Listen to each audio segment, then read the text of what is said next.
welcome to the Three Ring Ranch. This is Hawaii's only wildlife sanctuary accredited facility. We're accredited by the Association of Sanctuaries, TAOS, also accredited by the American Sanctuary Association. We're one of only a handful of sanctuaries in the United States to have that type of dual accreditation. This means that animals, wildlife, or exotics who come to us and live out their lives are treated to the absolute highest standards of care. But mostly what we're talking about today is wildlife. Not exotics. Sorry, Kalani, Buzz, Pele, and Tia. We're not talking about you guys today. That'll be another episode. Today we're going to talk about injured wildlife. What to do if you find them, how to know if it needs your help, and then once you've found it, and once you've gotten it in a container, what do you do? Who do you call? It's not Ghostbusters, it's Three Ring Ranch. Come on in and take a look at our hospital. In our small treatment room here at the Animal Sanctuary, we take care of injured native species and wildlife before we return them back to the wild. Sometimes we get orphans and babies. Other times we get animals from all the Hawaiian Islands who are injured and need of rehabilitative care. Today we're going to go in and we are going to see an endangered Hawaiian petrel. I'll bring that bird out for its daily weigh-in and you'll be able to take a look at this very rare species. Come on in. Injured wildlife and rehabilitating them requires a great deal of training and expertise. Part of the things that we have to do is understand each individual species' unique needs. In order to care for it and get it back out into the wild, we need to know its health status day by day.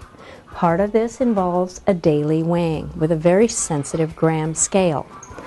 This bird that I'm about to get out is an endangered Hawaiian petrel. These magnificent birds fledge. The babies come out of their burrows and they fly to the ocean. They've never done it before. And they're not always really great flyers, just like our teenagers aren't great drivers.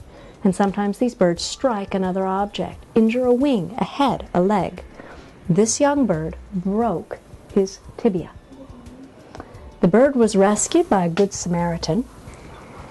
The Forest Service was called, the National Park Service responded, and brought this beautiful young bird back up to Haleakala. At Haleakala, the rangers took it to a vet and cared for it for a few days until I was able to fly over on Mokulele Airlines with one of our young aides and pick the bird up.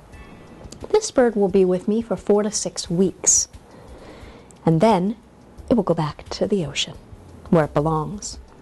But so part of this gorgeous young bird, and see, you can tell he's a young bird. See the down still on his head and back? This is baby fuzz. And over time, this baby fuzz all comes off and he gets normal feathers. So twice a day, this bird is brought out for care. But during one of the times he comes out, he has to be weighed. So very carefully, so as not to scare him, he's lifted and put into the scale, which I'd zeroed out before I started. Oh, he's gaining weight. That's fantastic, because this bird initially on arrival at the ranger station was 420 grams. So this is excellent news that the bird has gained weight.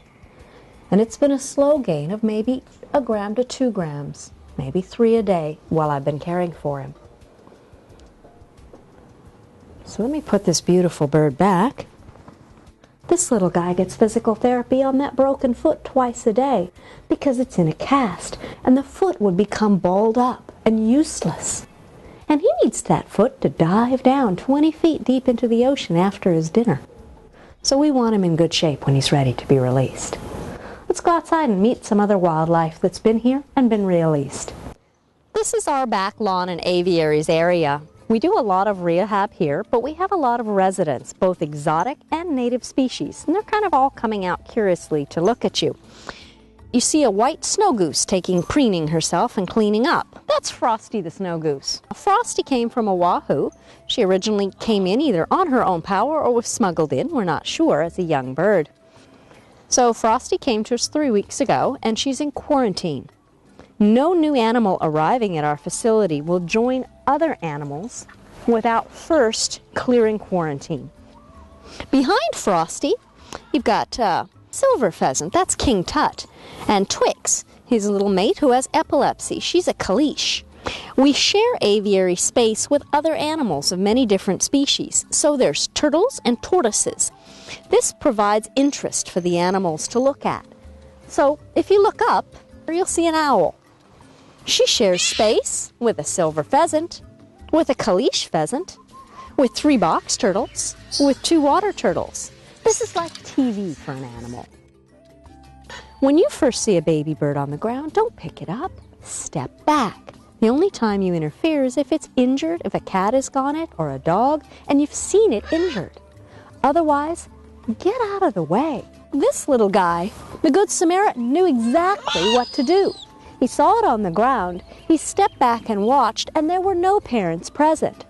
It was not very strong at that point, it was actually near death. He took his t-shirt off, put it over the bird, picked it up into his car, and called for help.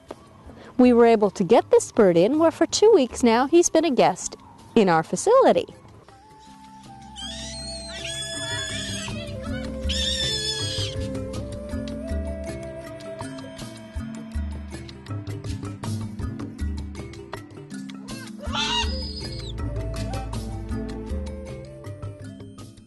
When you find injured wildlife, should you get your hands in there and help it, or should you stand back and watch?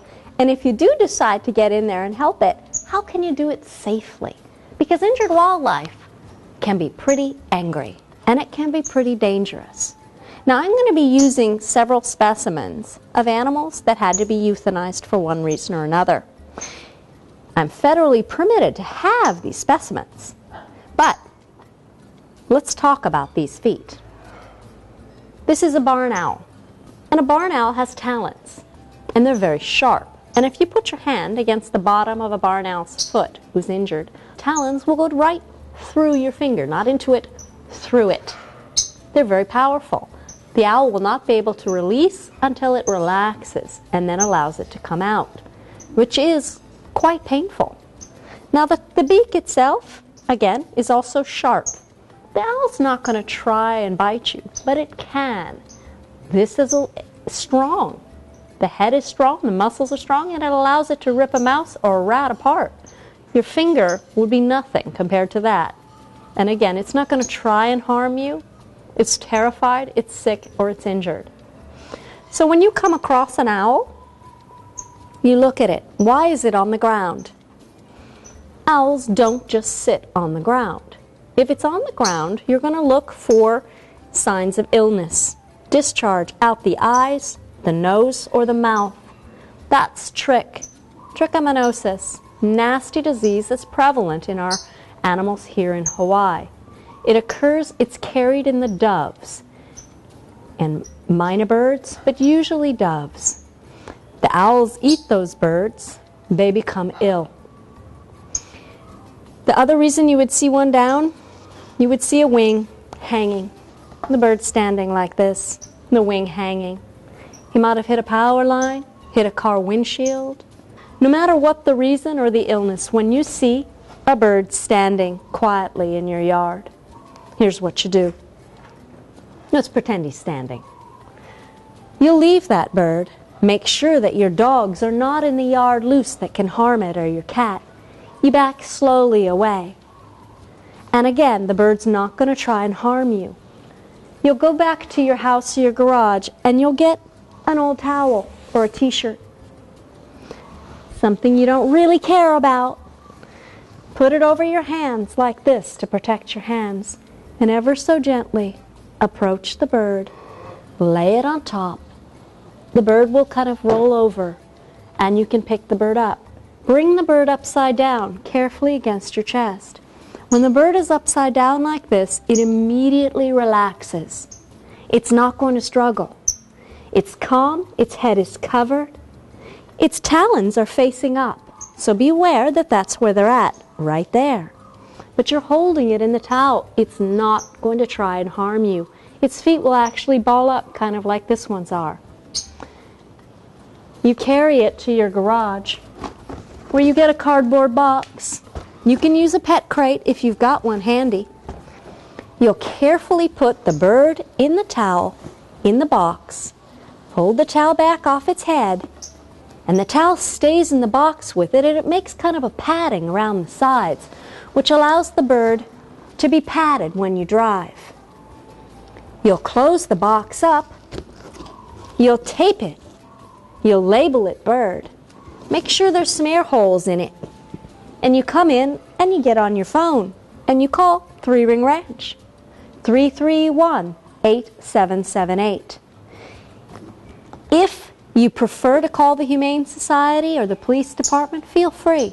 They'll refer it to us, but the Humane Society will be glad to make a pickup from your home and transport that animal to us. But feel free to call me. Take the bird and put it in your garage in a quiet place where it's not going to be at risk from your dog or your neighbor's cat. Till one of us can get out there and get it. The information we're going to need once you bring it in is your name, your address, time you found it, and if you know what the weather was like just before you found it. This gives us a lot of vital information so that we can track what is harming our native birds. Oh, what's wrong with that owl? It looks sick. What should we do? Quick, go get a towel and box. Okay, stand back so you don't scare it. Oh, good idea.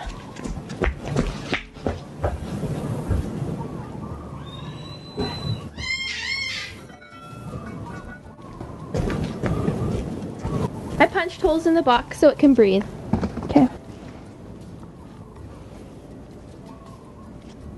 It's okay, birdie. Don't be scared.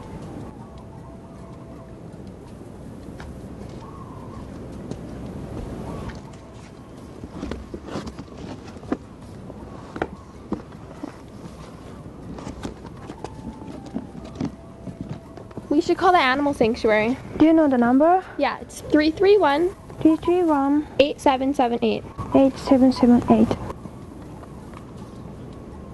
It's ringing.